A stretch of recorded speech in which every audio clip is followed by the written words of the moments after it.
If your workouts feel strong but not powerful, this might be exactly what you're missing. This week, I started adding explosive training into my routine, and it completely exposed a weakness I've been overlooking for years. The weather's finally warmed up, so I took some of my training outside, but most importantly, I introduced something I've never consistently committed to before: explosive movements. I've always been drawn to them. Sprinting, jumping, powerful pulls, the kind of athletic movements that look smooth and effortless when done well. But I've never properly trained them. Mainly because they demand a lot of energy, and after my usual heavy calisthenic sessions, which are still my priority, there's rarely much left to give. So when I've tried to include them in the past, it's been inconsistent, and the results have reflected that.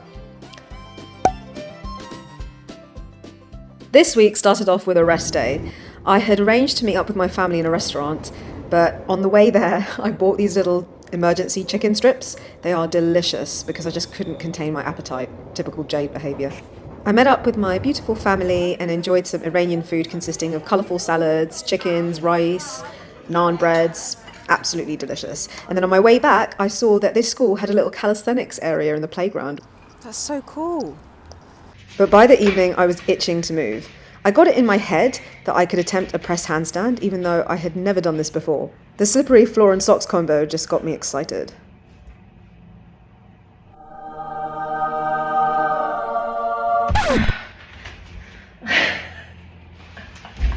I can't believe I thought I could do that. It's what's the time? It's like 10:30 on a school day, and I think I can do a handstand press even though I've never trained it in my life. Oh, I'm trying again.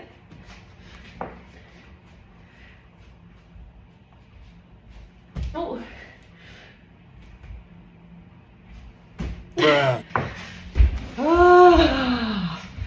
Guess I can just stick to my regular push-ups. Just do a few before going to bed. Whew. After those two embarrassing attempts, I did spend some time scrolling on social media, but this time with a purpose. I wanted to see if I could find some preliminary exercises or beginner ones to get my body used to the feeling of getting into a press, but my head felt like this.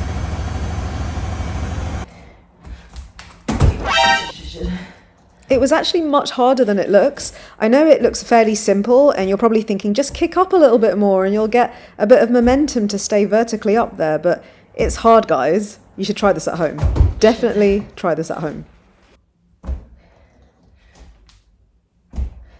I'm not too sure if you would call this an explosive movement, but you can see towards the end I'm getting at least 1 second of hold there as I kick up higher and get used to the movement. Watch this space. I do really want to learn a press handstand. May take me 10 years, but if you guys stick around, you'll get to see me do it. The next day, I had my regular calisthenics session. I have documented this quite a few times on my Week of Workouts video, so if you're interested to see exactly what I did, then you can check that out on my channel. But after my initial 1 hours 20 calisthenics workout, I went back to trying some explosive movements. Again, this whole video is me basically embarrassing myself. I don't really train this, it's my first time, it needs a lot of work, but I want to show you guys where I'm beginning at. Box jumps I find are great because you can change the height of the box. Yeah, sometimes I don't jump high enough. Also for my own safety, I place the box beside the wall. I know I can smash my face in the wall, but it just helped me mentally to think that the box wasn't going to move if I only landed at the edge.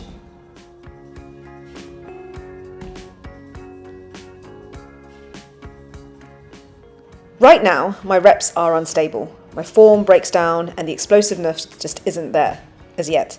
But instead of avoiding that, I'm leaning into it. And in this video, I'm showing you exactly where I'm starting. I'm also aware that I should probably do this at the beginning of my workout where I've got most power and strength. But I find it interesting having it at the end and seeing what my body is capable of once it has been fatigued by my calisthenics workout. And once I was too tired to jump up the 75 centimeters, I resorted to the floor. There is a plethora of movements you can do, but I'm working on 2 to 3 key explosive exercises that I want to build into my training long term. And the plan is to come back to this and see if I've actually improved. Because at the moment, there is a clear weak point. The decision to finally focus on this came from two places. The first is my muscle-up progressions. I have the strength, I can pull high enough, and I feel close, but what's missing is the ability to generate force quickly. That explosive pull is what allows you to transition smoothly over the bar, and without it, everything else feels slow and disconnected. So that's what I focused on the next day. I picked a bar at a height I could jump over and practiced coming at it from an angle, like you would during a real muscle-up with a slight swing. That way I could mimic the diagonal pulling motion while still getting some assistance from my feet pushing off the ground. It worked my muscles, but more importantly, it helped me build the right timing, knowing exactly when to pull and develop the explosive power that I've been lacking. I kept the volume pretty controlled, around 5 to 6 reps for 3 sets. I wasn't going all out, and honestly, I didn't feel that fatigued at the end. I still had energy left in the tank. But that was intentional. It was about building the right technique, dialing in the timing, getting used to that explosive pull, and making the movement feel natural.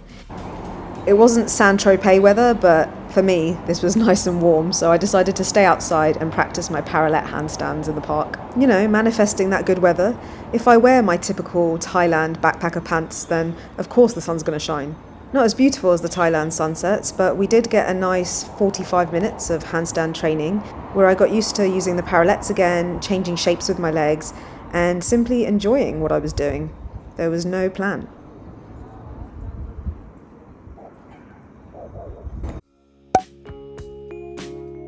And the second reason came during an easy run I had. I realised that while I've spent years building endurance, chasing faster 10Ks and half marathons, I almost never sprint. And then I saw something that stuck with me. Most adults will never sprint again after a certain age. And it made me think, when was the last time I actually sprinted? Not paced running, not steady miles, a race, all-out sprint. My last memory of actually doing this is from the school days. That's when it clicked. Strength and endurance are important, but without power, there's a gap. Explosive training helps bridge that gap. It trains your body to produce force quickly, which directly improves movements like sprints, jumping, and dynamic calisthenic skills. And it develops fast twitch muscle fibers, improves coordination, and sharpens how efficiently you move. You become faster, more reactive, and more controlled. This is the point of me trying these new things. I know I don't have much control at the moment. I mean, all you got to do is look at that mat. It just won't stay still. To be fair to me though, I was a bit annoyed, as you can see from my face, because I did this exercise about a bazillion times and forgot to film, or it wasn't filmed properly. So I was tired when I finally managed to get a cool video. Well, not that cool, like I said, because the mat's moving. But anyway, back to the explosive movement advantages. It improves how you absorb impact, which plays a big role in reducing injury risk. And beyond training, it carries over into everyday movement, helping you react faster, move with more confidence, and handle real-world physical demands more effectively. So the goal now is to start integrating plyometric and explosive work for both upper and lower body a few times a week. Keeping it simple, low reps, high quality, full intent, and enough recovery to actually perform each rep properly. This week is the starting point. It's not clean, it's not consistent, and it's definitely not polished. It's something I want to improve, not just for performance, but to become a more well-rounded athlete overall, and stop avoiding my weak spots. If, like me, you've ever felt strong but not truly athletic, this might be something worth paying attention to.